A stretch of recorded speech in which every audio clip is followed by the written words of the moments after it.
मिरजेत राष्ट्रध्वज भगवा मागणीसाठी हिंदवी स्वराज्य स्वातंत्र्य दिन पदयात्रा संपन्न. बांगलादेशाचा राष्ट्रध्वज दहन करून निषेध व्यक्त. विनायक माईनकर यांची माहिती.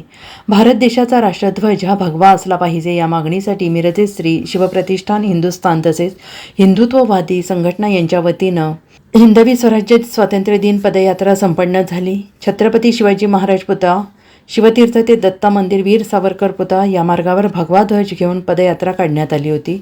या पदयात्रेत शेकडोंच्या संख्येने हिंदुत्ववादी संघटनेचे कार्यकर्ते सामील झाले होते. शिवस्मृती गीते तसेच घोषणा देऊन भारतमातेच्या प्रतिमेचं पूजन करून बांगलादेशामध्ये हिंदूंवर झालेल्या अत्याचाराच्या घटनेच्या निषेधार्थ बांगलादेशाचा राष्ट्रध्वज दहन करून निषेध व्यक्त करण्यात आला. भारताला खऱ्या अर्थानं स्वातंत्र्य मिळालेलं नसून भारताचा राष्ट्रध्वज हा भगवा असला पाहिजे ही मागणी सातत्यानं होत असल्याने ही पदयात्रा काढण्यात आल्याची माहिती विनायक माईनकर यांनी दिली आहे.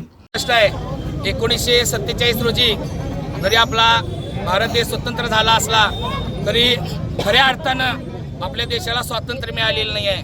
आपल्या देशात हिंदू समाज एवढा बहुसंख्य असताना सगळ्या क्रांतिकारकांची, डॉक्टर बाबासाहेब आंबेडकरांची, सावरकरांची सगळ्यांचीच इच्छा होती आणि सगळ्या प्रखर क्रांतीवीरांची सुद्धा इच्छा होती की आपला राष्ट्रध्वज हा भगवाच असला पाहिजे. म्हणून आपण मागच्या वर्षीपासून हिंदवी स्वराज्य स्वातंत्र्य दिन पदयात्रा काढतोय.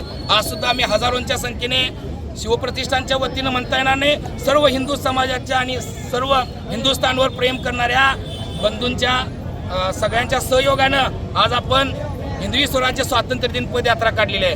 आणि आज आपण जसा बांगलादेशानं हिंदूंवर अत्याचार चालू केलेत त्याचा निषेध म्हणून आम्ही आज बांगलादेशचा झेंडा सुद्धा जाळलेला आहे.